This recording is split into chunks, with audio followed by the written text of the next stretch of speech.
जरा ध्यान से। ध्यान से क्यों? क्योंकि सर ये फुटेज कमजोर दिल वालों के लिए नहीं है।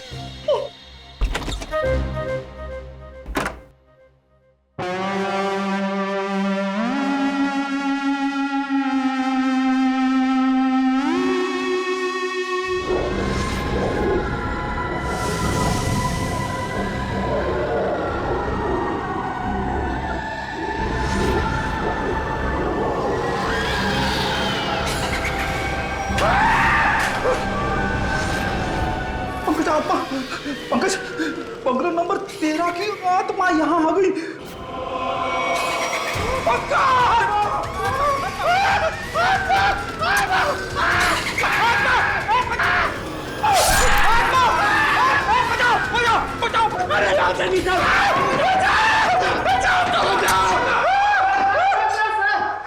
मैंने तो पहले कहा था सर, ये फुटेज कमजोर दिल वालों के लिए नहीं है।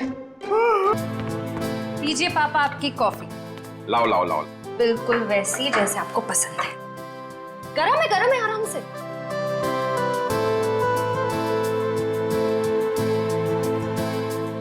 वाओ, मेरी बेटी जैसी कॉफी इस दुनिया में कोई नहीं बना सकता। वो तो है, लेकिन एक जमाने में मैं भी बहुत टेस्टी कॉफी बनाया करती थी।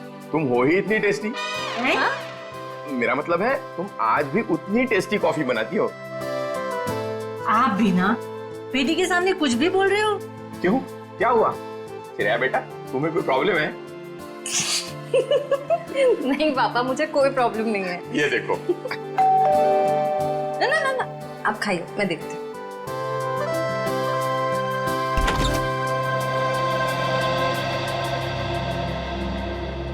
सिद्धार्थ, क्या हुआ, चौक गई मुझे देखकर? सिद्धार्थ बेटा, आओ अंदर आओ। बैठो, मैं तुम्हारे लिए अरे कॉफी। नहीं श्रेया, मैं थोड़ा जल्दी में हूँ। मैं ये एंगेजमेंट कार्ड दिखाने आया था।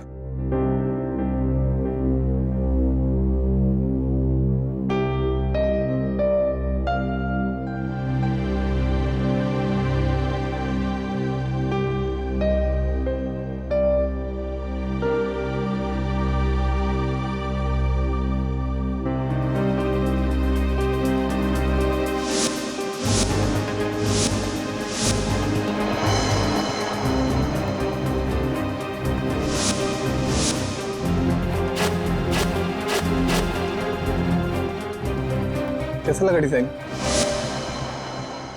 कार्ड पसंद नहीं आया? कोई बात नहीं, दूसरा बनवा लेंगे। नहीं, कार्ड अच्छा है।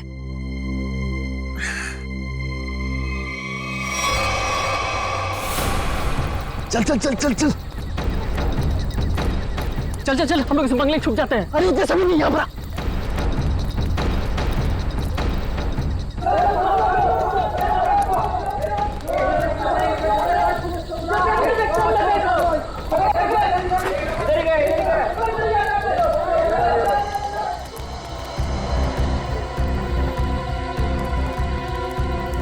चल चल निकलते हैं यहाँ से। अरे रुक रुक रुक, हम लोग सारा सोना यहीं पे गाड़ देते हैं जमीन में। अबे तेरा दिमाग खराब हो गया है? मोहल्ले के लोगों ने हमारा चेहरा देख लिया है और अगर कल हम यहाँ दोबारा आए तो यहाँ पकड़े जाएंगे, खतरे में पड़ जाएंगे। हम लोग सोना लेकर बाहर नहीं जा सकते हैं, सारे लोग घूम रहे हैं। और तू खतरों से कब से डरने लगा? खतरों से नहीं, तेरी बेवकूफियों से डर रहा हूँ। देखना एक दिन तेरी सारी बेवकूफियां हमें ले डूबेंगी, समझा? तू बेवकूफ किसे बोला? हाँ, सारा प्लान मैंने बनाया है। सारा प्लान तूने बनाया, इसका मतलब ये नहीं कि जेल भेजने का प्लान भी तू बनाएगा, समझो? जरूरी नहीं है मैं तेरा सारा बात मानूं, समझा? सोना यहीं गाड़ेंगे, यहीं। अच्छा, गाड़ के दिखा। अच्छा,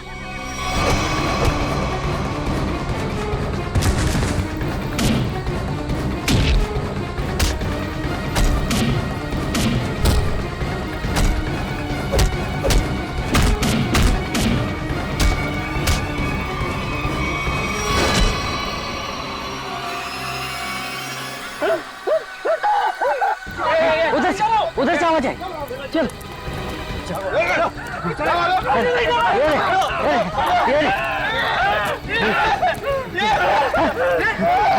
अरे ये तो कंकाल है।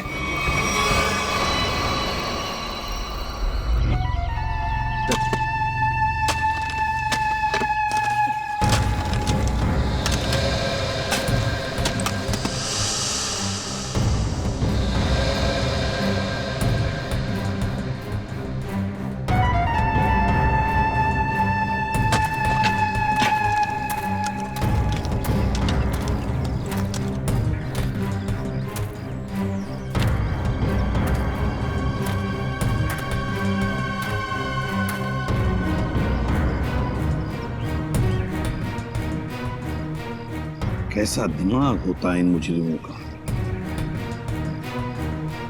खून करके मन नहीं भरा तो डिजाइन बना दी हड्डियों की। सचिन, तुम दोनों एक काम करो, घर के अंदर से अच्छी तरह से तलाशी ले, देखो कुछ ना कुछ मिलता है क्या। हा? बॉस, ये देखो, उस सिर पे रहने ये डिजाइन हाथ और पैर की हड्डियों से बना है। ये देखो, ये पैर की हड्डी और ये हाथ की हड्डी। टांगों की हड्डियां अलग अलग लोगों की हैं? हाँ तारिका, अलग अलग इंसानों की है। बस मुझे लगता है कम से कम 2 लोगों का तो खून हुआ है यहाँ पर। सर। हाँ विक्रम। सर ये बाकी की हड्डियां मिल गई है, इन्हें यहाँ पे दफना के रखा गया था। एक एक हड्डी संभाल के उठाओ, हैं? एक एक हड्डी। तुम्हें जरा देखो, घर के अंदर कहीं खून के निशान मिलते हैं क्या? सर।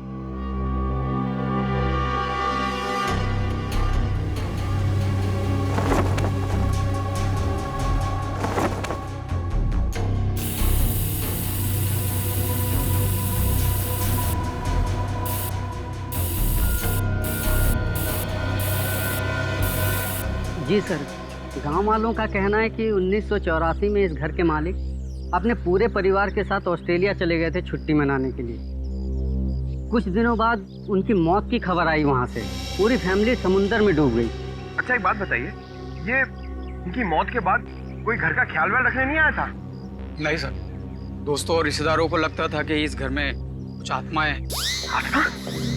अच्छा, आप लोगों ने यहाँ पे आत्मा देखी है क्या?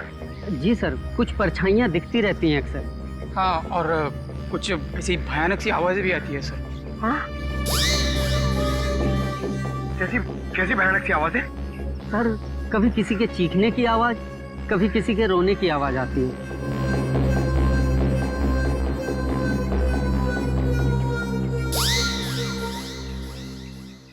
सड़के, इन सारी हड्डियों को देखकर लगता है कि खून एक आदमी का हुआ है और एक औरत का भी। ये देखना, पेल्विक गर्ड, एक पेल्विक गर्डल किसी औरत की है। हाँ बस, लेकिन एक कमाल की बात है, क्या? इन सारी हड्डियों में किसी की भी खोपड़ी की हड्डी नहीं मिली। हो सकता है खोपड़ियां किसी और जगह पे छुपा कर रखी हो या फेंक दी हो सकता है ना। मयूर, विक्रम, काम करो, बंगले के आसपास का एरिया अच्छी तरह से छानो और ढूंढो, देखो, कुछ न कुछ तो जरूर मिलेगा। एक एक कोना भी मत छोड़ो। जाओ। yes, sir. ये बंगला बंद ही रहता है और आप लोग आसपास रहते हैं? जी सर। यही घर मिला था तुम लोगों को?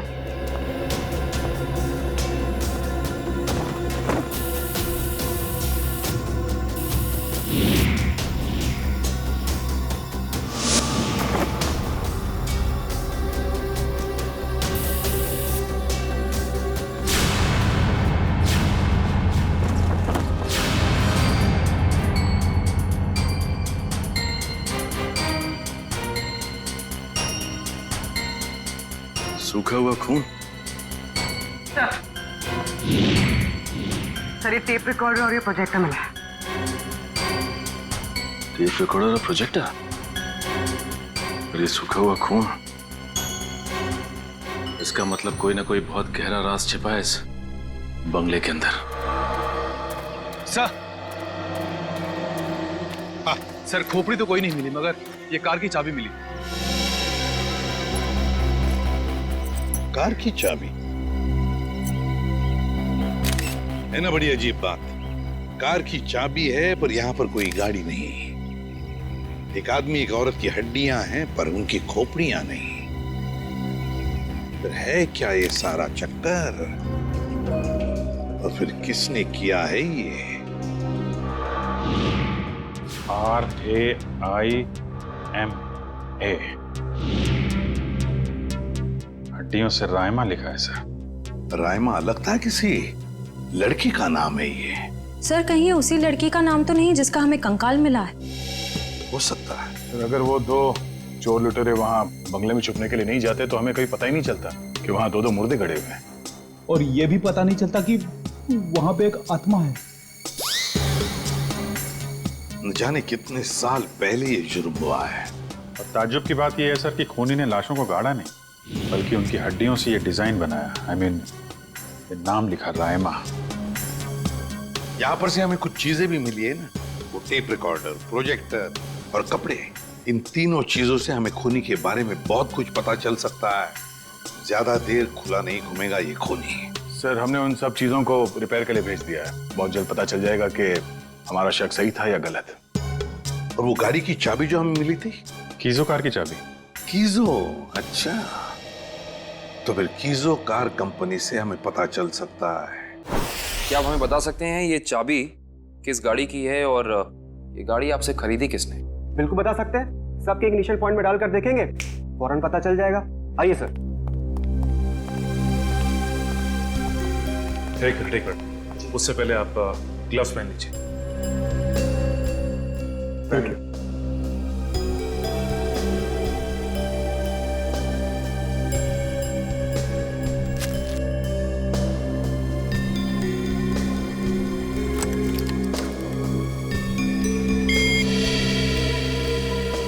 नहीं सर।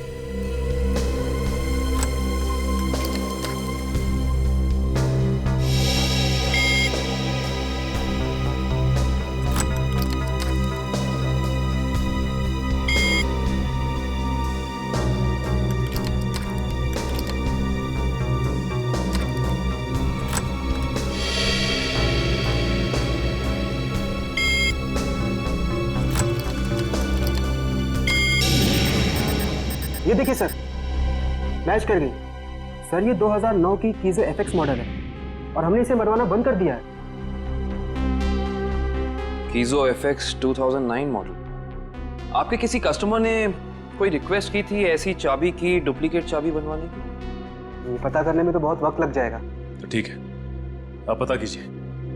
तब तक हम ये पता करते हैं कि 2009 के कीजो एफएक्स मॉडल की कितनी गाड़ियां चोरी हुई थी।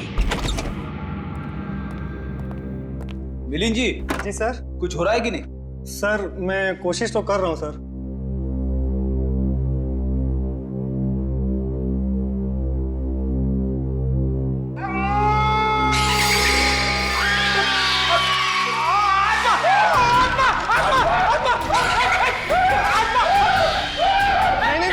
नहीं सर, आत्मा नहीं है।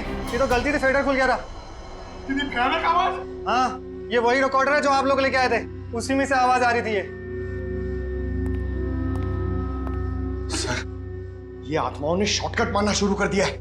ये अपनी आवाज यूज नहीं करती है, इस टेप रिकॉर्डर में आवाज डाल के यूज करती है।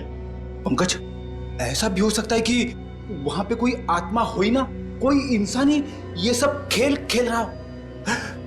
मिलिंद जी। जी सर। आपको इस प्रोजेक्टर से क्या फुटेज मिला?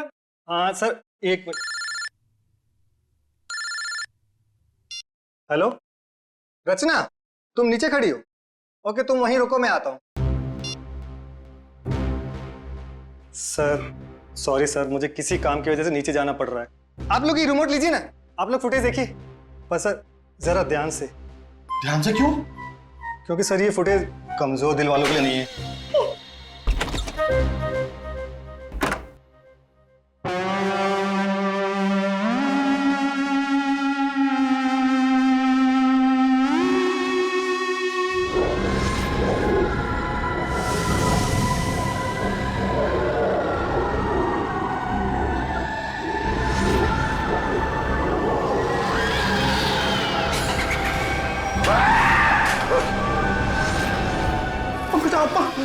पंकज, बंगला नंबर 13 की आत्मा यहाँ आ गई।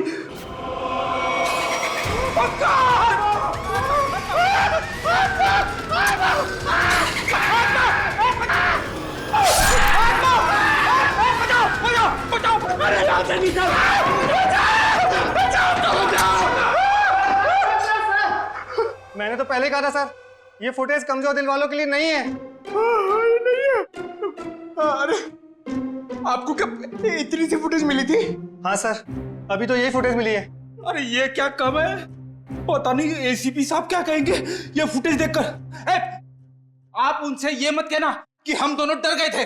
सर मैंने तो उनको फोन करके सब कुछ बता दिया। हमारा अंदाजा सही निकला। ये खूनी इस प्रोजेक्टर के जरिए किसी को डरा रहा था, आत्मा बनकर। सर हो सकता है कि इस फुटेज का उन मुर्दों के साथ कोई लेना देना ही ना हो। I mean, लोगों में ये अफवाह फैली है कि इस बंगले में आत्मा है, तो हो सकता है कि ये पूरी फुटेज किसी ने किसी के साथ मजाक करने के लिए बनाई हो। नहीं श्रेया, नहीं, इन दोनों चीजों का जरूर एक दूसरे से कोई ना कोई संबंध है। ये डरावनी फुटेज उस खूनी के विकृत दिमाग में से ही निकली है। हाँ सर, किसी को डराने या मजाक करने के लिए कोई इतनी मेहनत नहीं करेगा। फुटेज में ये जो आत्मा है, इसे प्रोफेशनल तरीके से फिल्माया गया है, स्पेशल इफेक्ट्स के साथ, जैसे फिल्मों वगैरह में होता है। और इस फुटेज को देख के लगता है सर कि खूनी को स्पेशल इफेक्ट्स का काफी ज्ञान है, या फिर हो सकता है उसने ये फुटेज किसी स्पेशल इफेक्ट स्टूडियो में बनवाई है। हाँ बिल्कुल सही, ऐसा ही हो सकता है। तो शहर में जितने भी स्पेशल इफेक्ट्स के स्टूडियोज हैं, सब में जाकर के पता लगाना पड़ेगा। आइए सर, ये बलविंदर है, वो गाड़ी की चाबी इन्हीं की थी। क्या बात है सर, मुझे यहाँ क्यों बुलाया गया है? हमें आपकी गाड़ी की चाबी मिली है। कहाँ से सर? उन्नति नगर, बंगला नंबर 13। ये एड्रेस कुछ जाना पहचाना लग रहा? नहीं सर। नहीं? रायमा नाम सुना है पहले कभी? बिल्कुल नहीं सर। मगर सर, इसका मेरी गाड़ी से क्या लेना देना है? आपकी गाड़ी है कहाँ? सर वो तो कई सालों से गायब ही है। कब से? 5 जुलाई 2011। दरअसल मेरा टैक्सी का बिजनेस है। मेरी कंपनी का नाम है बलविंदर एंड कंपनी। मेरा ड्राइवर प्रीत उस दिन गाड़ी लेकर न जाने कहाँ गायब हो गया। तब से लेकर आज तक मेरी गाड़ी का कोई अता पता ही नहीं है सर। और उस ड्राइवर का? अस्पताल से फोन आया था कि उसे वहां भर्ती किया गया है। मैं उसे वहां देखने गया था। उसकी हालत बहुत खराब थी सर। आग लगने की वजह से उसका थोड़ा शरीर जल गया था। रहता कहाँ ये तुम्हारा ड्राइवर? सर आजकल वो मानसिक चिकित्सालय में है। सर वो बहुत गहरे सदमे में है। मानसिक चिकित्सालय? कौन से हॉस्पिटल में है वो? सर पूना से 50 किलोमीटर आगे एक स्टेट मेडिकल सेंटर है, वहीं पर है वो। State medical centre?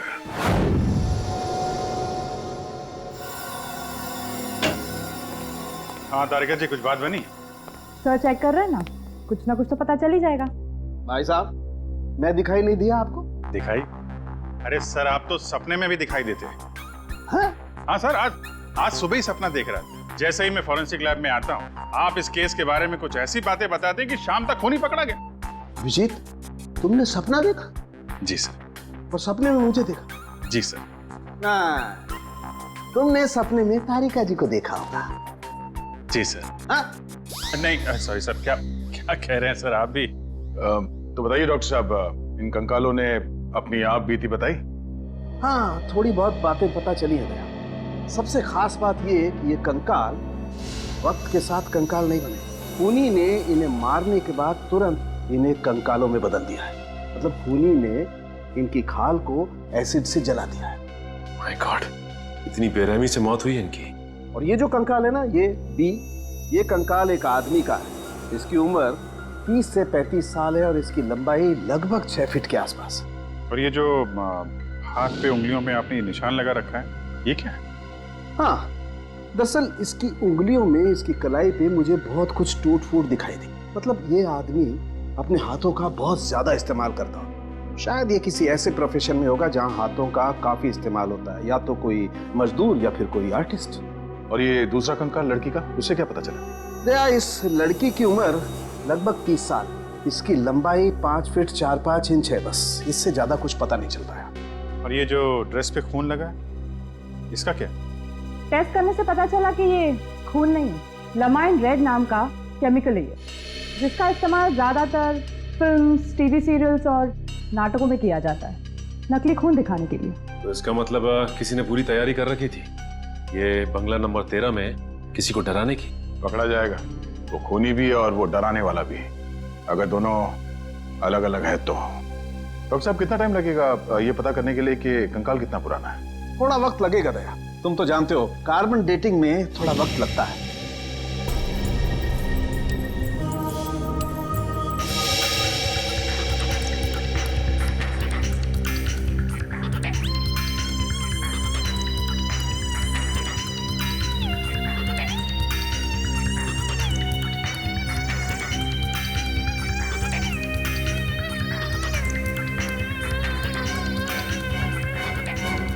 गुड। अब गणित शुरू हो गई है। अब पता लग जाएगा दरअसल इन लोगों की मौत कब हुई थी। सर मुझे लगता है इन दोनों को एक साथ ही मारा होगा।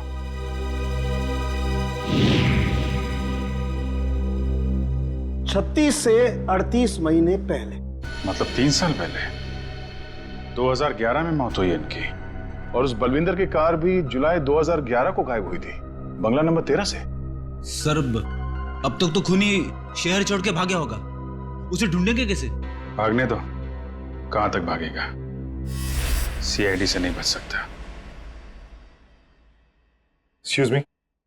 जी सीआईडी से।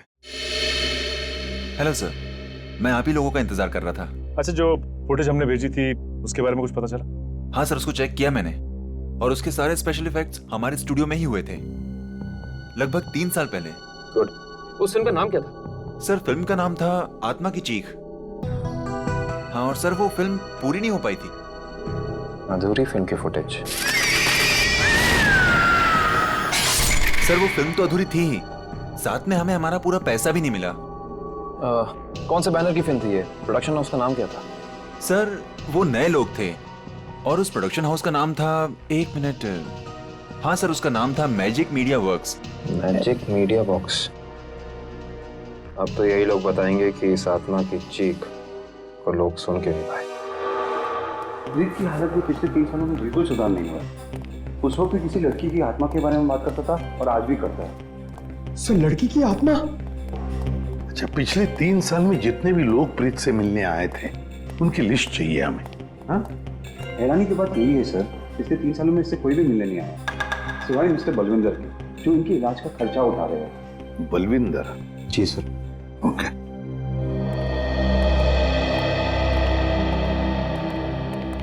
प्रीत, ये सीआईडी ऑफिसर्स है, ये तुमसे कुछ बात करना चाहते हैं। सीआईडी? ये सीआईडी क्या होता है? सीआईडी का मतलब है दोस्त, और प्रीत दोस्त किसे कहते हैं? जो अपना सुख दुख दूसरे दोस्त के साथ बांटता है ना? और हम सब तुम्हारे दोस्त हैं, तो अब तुम हमसे तुम्हारे सुख दुख बांटोगे ना? ठीक है दोस्त। देखो प्रीत, अब मैं तुमसे कुछ कहूंगा, कुछ पूछूंगा, इन सब चीजों का बड़े शांत दिमाग से मुझे जवाब देना। याद करो, जुलाई महीना 2011, तुम उस रात बंगला नंबर 13 में गए थे 2 लोगों को लेकर। हाँ, 2011 बंगला नंबर 13। बंगला नंबर 13। क्या हुआ था वहां पर? तुम लोग मेरे दोस्त नहीं हो, तुम लोग मेरे दोस्त नहीं हो। राइमा ने भेजा है ना तुम लोग को मुझे मारने के लिए? राइमा ने भेजा है ना? नहीं, रामा ने नहीं भेजा है। हम लोग दोस्त हैं तुम्हारे। हाँ पक्का? बिल्कुल पक्का, राइमा ने नहीं भेजा है हमें। अब बताओ क्या हुआ था उस रात उस बंगले में? बंगला नंबर 13। एक आदमी और औरत ने पैसे दिए थे मुझे उन्हें वहां ले जाने के लिए। ये क्या? राइमा चीख रही है, राइमा चीख रही है, मुझे मार देगी, मुझसे बदला लेना चाहती है। राइमा तुम्हारे पीछे है। ये बात करने की स्थिति में नहीं है अभी। आई एम सॉरी डॉक्टर साहब, 2 मिनट और। सॉरी, मैं आपके केस के लिए मैं अपने पेशेंट की जान खतरे में नहीं डाल सकता। Please cooperate. ठीक है। मुझे मार देगी, मुझसे बदला लेना चाहती है। अभिजीत, एक बात तो पक्की है कि उस रात प्रीत बंगला नंबर 13 में एक आदमी और एक औरत को लेकर गया था, और हमें जो कंकाल मिले हो शायद उसी आदमी और उस औरत के हो। हाँ सर, ये आत्मा वाला ड्रामा करके उनको डराया, मार डाला, फिर सर अलग कर दिया ताकि पहचान ना हो सके। सर ये प्रीत बार बार राइमा आ रही है ऐसा क्यों बोल रहा है? कहीं राइमा जिंदा तो नहीं? इस बात का तो पता लगाना ही पड़ेगा कि प्रीत की बातों में कितनी सच्चाई है और कितना भ्रम। लेकिन एक बात तो पक्की है, इस राइमा का इस केस के साथ कोई ना कोई संबंध जरूर है। इस राइमा की कुंडली निकालो। राइमा।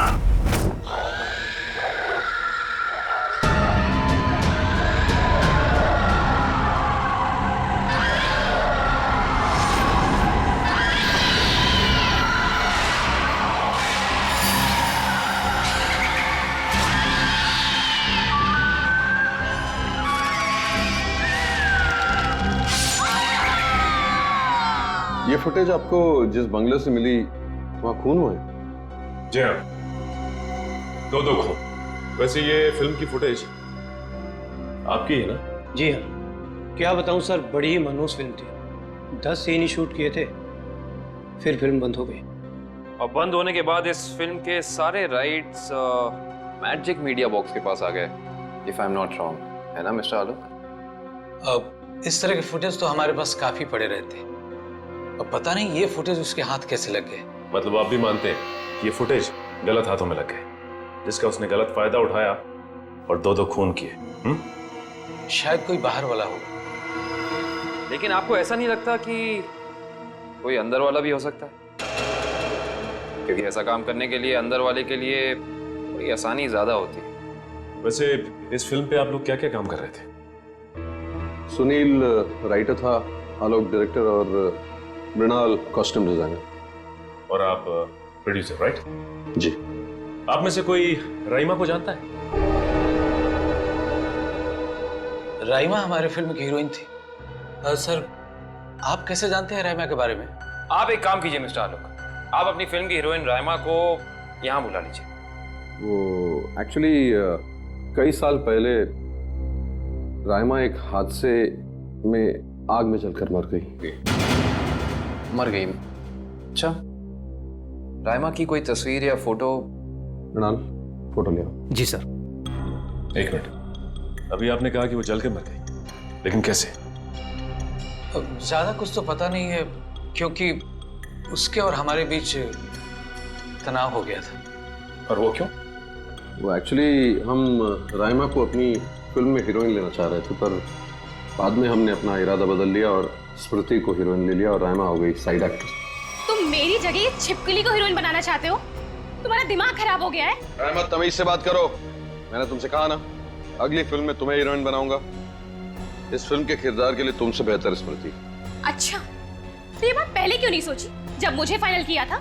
ये फिल्म इंडस्ट्री है राइमा, यहाँ किसकी किस्मत कब यू टर्न मार जाए कोई नहीं कह सकता।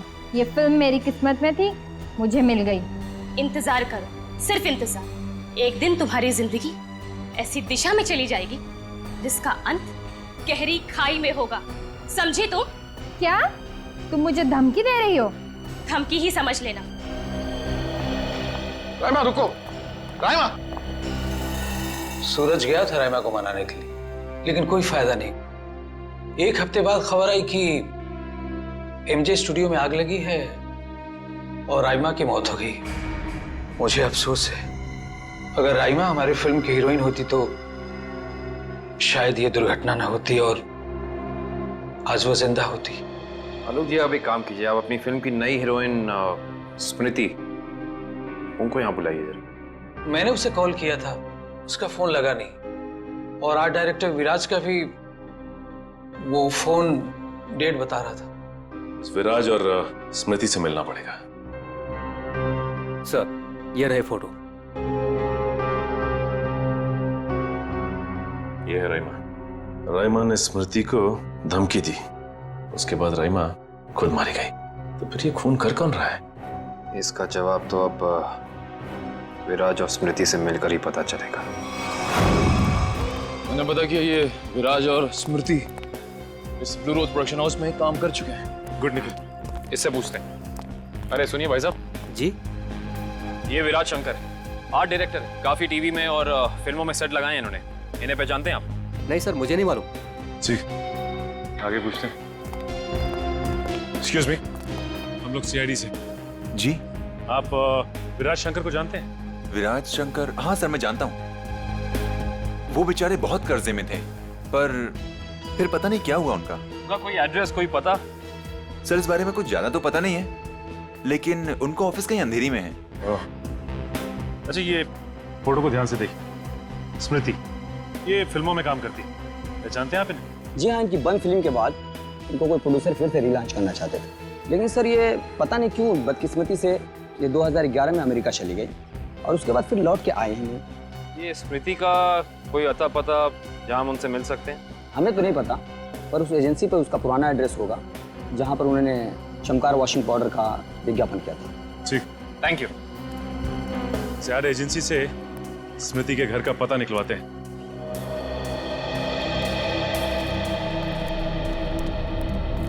पुलिस की रिपोर्ट के हिसाब से राइमा इसी एमजे स्टूडियो में जलकर मरी है। पता नहीं काबिल, लेकिन ये बात इतनी सीधी है नहीं जितनी की लग रही है। जैसा कि फाइल में लिखा हुआ है कि स्टूडियो में आग लगी रात के 2 बजे। ये राइमा स्टूडियो में 2 बजे करने क्या आई होगी, जबकि यहाँ शूटिंग भी नहीं चल रही थी। सही कह रहे हो सच, लेकिन एक बात है जो मेरे दिमाग से निकल नहीं रही है, वो ये कि यहाँ रात 2 बजे आग लगी तो सुबह 5 बजे तक किसी को पता क्यों नहीं चला? और रिपोर्ट के हिसाब से यहाँ आग 5 बजे लगी। जिन पुलिस वालों ने इस केस की तहकीकात की थी उन्होंने जरूर कुछ गड़बड़ की है, तभी तो केस के 2 महीने के बाद उनका ट्रांसफर यानी कि तबादला हो गया था। हो सकता निकल, लेकिन उससे ज्यादा अहम बात यह है कि रिपोर्ट के हिसाब से यहाँ राइमा की एक हड्डी तक नहीं मिली। मतलब आग इतनी भयंकर थी। लेकिन स्टूडियो को देख के ऐसा लगता नहीं है कि आग इतनी भयानक होगी कि चलने वाले का नामो निशान राख हो जाएगा। उससे भी अहम बात यह है कि ये स्टूडियो इस्तेमाल में नहीं था, यहाँ पे कोई शूटिंग नहीं चल रही थी। फिर राइमा यहाँ पे आई क्यों? इसका पता तो तभी चलेगा जब हम इस स्टूडियो को अच्छी तरह से छान मारेंगे। देखते हैं क्या मिलता है।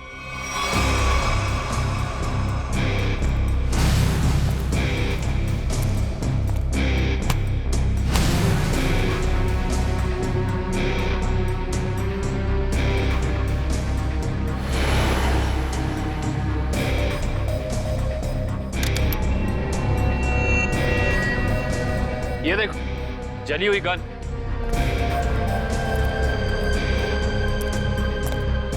हाँ, ये तो पूरी पिघल चुकी है। पुलिस वालों ने लगता है अपना काम ठीक से किया नहीं, देखा नहीं इसे पहले। ये भी हो सकता है कि राइमा ये गन किसी को मारने के मकसद से लाई हो, या फिर हो सकता है कि कोई राइमा को मारने के लिए लाया हो। ये भी पॉसिबिलिटी है। जरूर कुछ है यहाँ, देखते हैं और क्या मिलता है।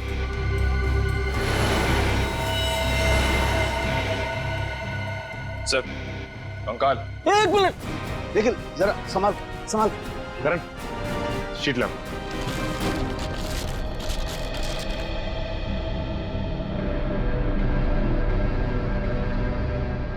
एक बार कंकाल, वो भी पूरी तरह से जला हुआ।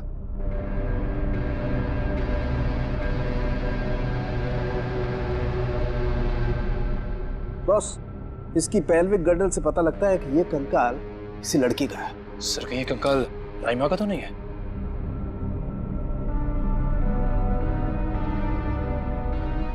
और इसकी लंबाई 5 फीट 6 इंच है। और राइमा की लंबाई 5 फुट 3 इंच।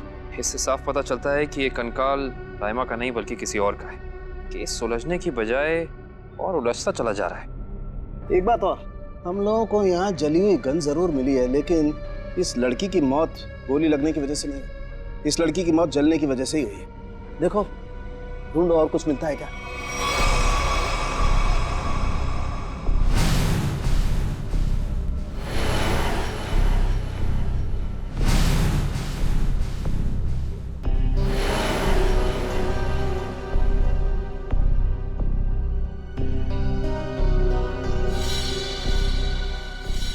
सर ये देखिए सर, बाल बाल।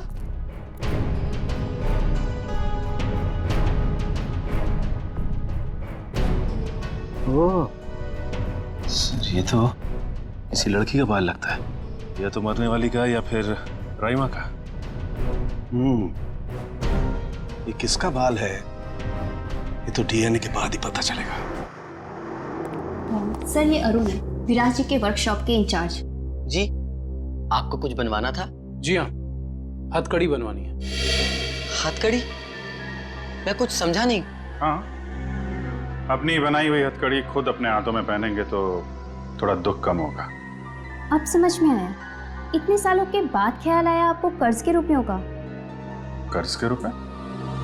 हाँ, इसीलिए तो आप उन्हें ढूंढ रहे हैं, क्योंकि वो लोगों से लिया हुआ कर्ज वापस नहीं कर पाए। नहीं मैडम, हमारा यहाँ आने का मकसद कुछ और है। विराज को बुलाई, कहाँ है वो? ये तो कोई भी नहीं जानता। कर्जदारों से परेशान होकर आज से 3 साल पहले जुलाई 2011 में ना जाने कहाँ गायब हो गए। जुलाई 2011? सर, 5 जुलाई 2011। सर, मुझे लगता है कि इस विराज के भागने की वजह कर्जा नहीं कुछ और है, जिसका कुछ ना कुछ संबंध उन कंकालों के साथ जरूर है। मुझे तो लगता है उनमें से एक कंकाल विराज का है। याद है सारुण के साहब ने कहा था, आदमी वाला कंकाल किसी मजदूर या आर्टिस्ट का है जिसने जिंदगी भर अपने हाथों से बहुत काम लिया है। और हो सकता है सर शायद वो दूसरा कंकाल स्मृति का हो। ये विराज के परिवार वाले कहाँ रहते हैं? सर जहां तक मुझे पता है उनके परिवार में कोई और है ही नहीं। विराज अकेले ही थे? जी सर। चीज मिल जाती डीएनए सैंपल के लिए तो कंकाल वाला राज खुल जाता। ये सारी पेंटिंग उन्हीं की है ना? जी सर। देखो जरा।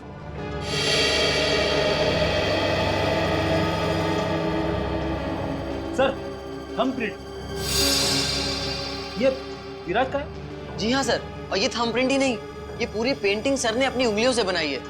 Finger painting? इतना तो काफी है डीएनए टेस्टिंग के लिए। आप लोग? हम लोग सीआईडी से। अच्छा अच्छा, आइए आइए, आप ही ने फोन किया था ना? जी हाँ। दरअसल बात यह है कि हम स्मृति के बारे में आपसे कुछ पूछताछ करना चाहते हैं। पूछिए ना, क्या पूछना चाहते हैं आप? क्या आप बता सकती हैं कि स्मृति का आपके अलावा इस दुनिया में और कोई भी नहीं है? नहीं, उसके माँ बाप बचपन में ही गुजर गए। अब बची है तो ये बूढ़ी दादी, बहुत ही प्यार से पाला है मैंने उसे। ये स्मृति अचानक अपना फिल्मी करियर छोड़कर अमेरिका क्यों चली गई? वो कभी किसी को कुछ नहीं बताती थी, हमेशा अपना मन का करती थी। उस दिन भी उसके मैनेजर का फोन आया, कह रहा था कि मैडम किसी विज्ञापन की शूटिंग के लिए अमेरिका जा रही है। उसके मैनेजर से मैंने पूछा कि कब वापस आएगी वो, तो उसने कहा 3-4 दिनों में। लेकिन पूरे 3 साल हो गए, अब तक उसका कुछ पता नहीं, कुछ पता नहीं। कब की बात है ये, कुछ याद है आपको? कैसे भूल सकती हूँ, 5 जुलाई 2011। सर वो कंकाल भी 3 साल पुराना है सर, कहीं वो। सर कम से कम इतना तो पता कर दो, मेरी बच्ची के साथ हुआ क्या? कहीं वो इस दुनिया में है भी या नहीं? जब तक इस राज का बोझ मेरे दिल पर रहेगा, मैं इतना चैन से जी पाऊंगी, न मर पाऊंगी। देखिए, मैं आपसे वादा करता हूं कि सच क्या है इसका हम पता लगा लेंगे। प्लीज आप अपना ख्याल रखिए, ठीक है?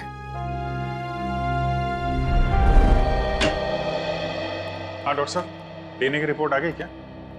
हाँ, पेंटिंग पर जो सूखा हुआ सलाइवा मिला था, वो सलाइवा ये बताता है कि वो आदमी वाला कंकाल विराज का ही है। और हमने स्मृति की दादी का भी डीएनए टेस्ट करवाया, जिससे पक्का हो गया कि बंगलो नंबर 13 में जो कंकाल मिला था वो स्मृति का है। इसका अंदाजा तो हमें हो ही गया था। अब इस केस में हमें आगे ले जाएगा ये तीसरा कंकाल जो एमजे स्टूडियो में जला हुआ मिला था। इस कंकाल से कुछ पता चला? हाँ, इस जली हुई लड़की का कंकाल विराज के कंकाल और स्मृति के कंकाल दोनों से ज्यादा पुराना है। और ऐसा लगता है कि इस लड़की को सिगरेट पीने और तंबाकू खाने की बुरी आदत थी, क्योंकि इसके जबड़ों से हमें तंबाकू के अंश मिले। और वो बाल इसी जली हुई लड़की के हैं? नहीं, वो बाल ना तो इस जली हुई लड़की का है, ना ही स्मृति का है। सर, कहीं ये बाल रायमा का तो नहीं है? सर, इस केस की सुई घूम फिर के रायमा पर आकर अटक गई। पता लगाना पड़ेगा रायमा के साथ आखिर हुआ क्या था। जैसा कि आप देख रहे हैं, सीआईडी ने एक और खूनी को पकड़कर एक बार फिर साबित कर दिया है कि उनके नाक के नीचे से कोई भी मुझे बच के निकल नहीं सकता। इस बार पकड़ी गई है बंगलो नंबर 13 में हुए खून की हत्यारी रायमा। एक मिनट प्लीज। सर, क्या ये बात सच है कि आप एक बाल के जरिए रायमा तक पहुंच गए? देखिए, इस वक्त हम आपके सवालों का जवाब नहीं दे सकते। जल्दी जब हम प्रेस कॉन्फ्रेंस लेंगे तब आपको सब बता देंगे। ओके, ठीक है? चलिए हटिए, अब जाने दीजिए। चलो हटिए। रायमा जी, आपने उन मासूम लोगों को क्यों मारा? क्या वजह थी इसके पीछे? रायमा जी, रायमा जी, प्लीज पीछे हटिए, प्लीज। रायमा जी,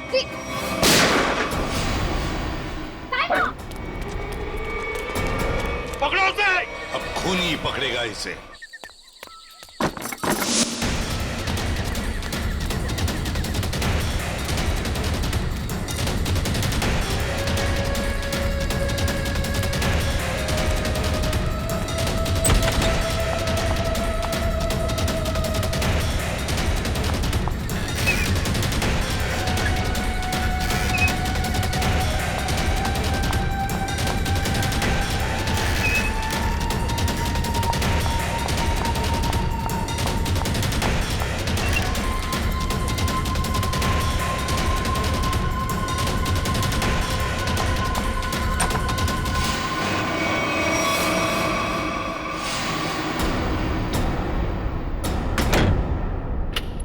बस, बहुत हो गया, अब कुछ नहीं हो सकता। बाहर आ जाओ। ये कहानी इसी घर से शुरू हुई थी और खत्म भी इसी घर में होगी, आज ही।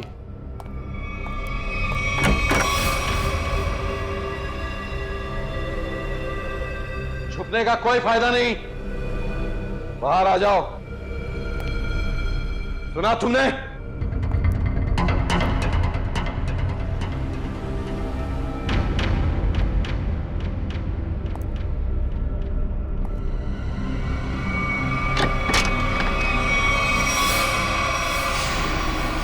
बहुत हो गया नकली रायमा बनने का नाटक। Come on, move.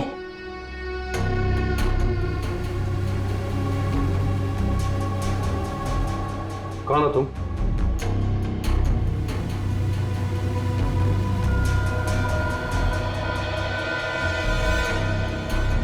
CID officer पूर्वी। सीआईडी?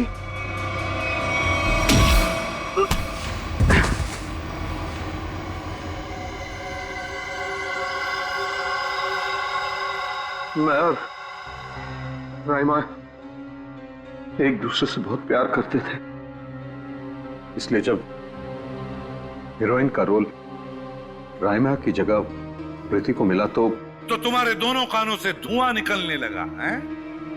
हाँ, हम स्मृति को सबक सिखाना चाहते थे, इसलिए हमने उसके अतीत के बारे में रिसर्च शुरू की।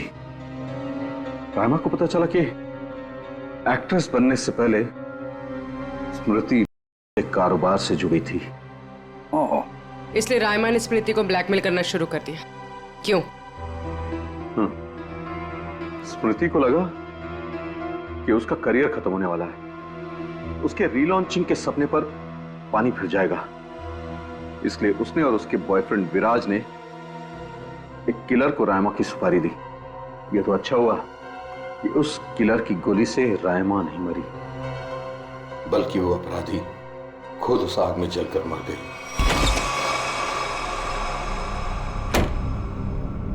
विराज, स्मृति, कहाँ हो तुम दोनों?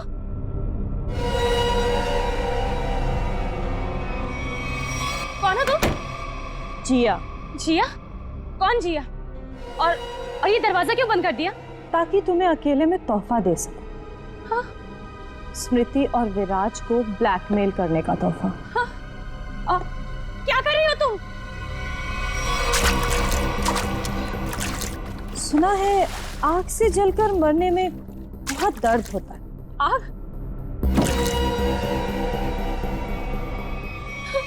छोड़ दो मुझे, प्लीज, गोली मत चलाना। मौत से बचकर कहाँ भाग रही हो?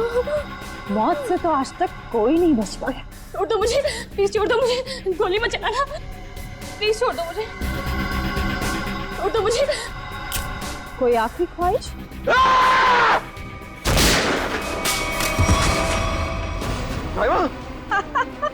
रायमा, मैं तुम्हें कुछ नहीं होने दूंगा। मैं तुमसे बहुत प्यार करता हूँ, मैं तुम्हें कुछ नहीं होने दूंगा रायमा। अब तुम दोनों को मुझसे कोई नहीं बचा सकता। सब फाइनल गुड बाय।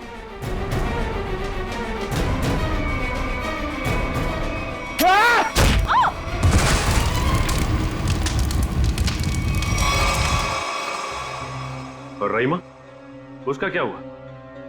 जिंदा लाश बन गई वो। तब मैंने ठान लिया, अब मेरी जिंदगी का सिर्फ एक ही मकसद होगा, स्मृति और विराज की बर्बादी। मैंने उन्हें यकीन दिला दिया कि रायमा जिंदा है, इसलिए वो लोग यहां आए, उस ड्राइवर को लेके जिसने एमजे स्टूडियो में आग लगाई थी। और फिर तुमने उन्हें डराना शुरू कर दिया, उनके दिमाग में यह भ्रम पैदा कर दिया कि यहां पर रायमा की आत्मा अभी भी है जो उनसे बदला लेना चाहती है। हाँ, और फिर उन्हें मार डाला और उनका सिर काट के अपने साथ ले गए, ताकि अगर कभी उनकी लाश मिलती भी है तो उन्हें कोई पहचान ना सके।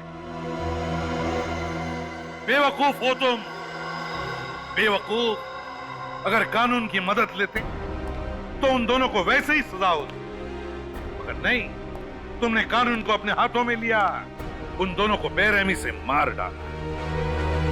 और रायमा, उसका क्या? कभी सोचा तुमने? उस बेचारे की जिंदगी का फैसला तो अब कानून करेगा, लेकिन तुम्हारा फैसला तो हो ही गया, समझ लो। तुम्हें तो फांसी होगी, फांसी। Good morning. Hi. Good morning. अरे ये क्या लेके आई हो? सर ये आप सबके लिए मिठाई है और मेरी एंगेजमेंट के इनविटेशन कार्ड्स हैं।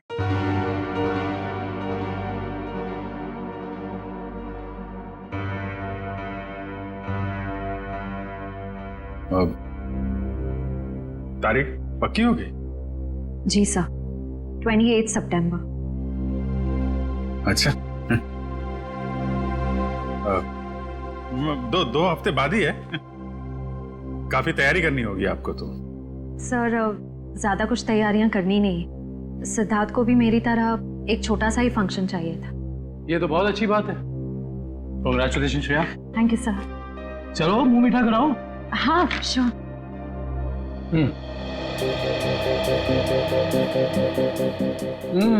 ये लड्डू तो बहुत अच्छे हैं। ओह सर, आप लोग भी लीजिए ना।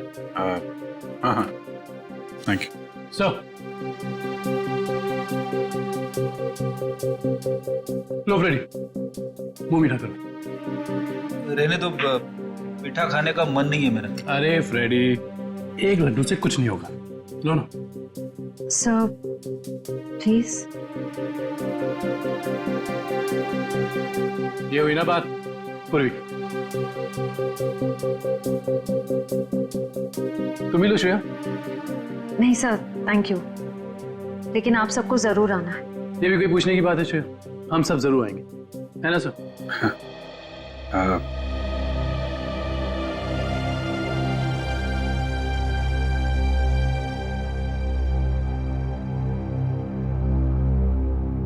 सर आप आएंगे ना?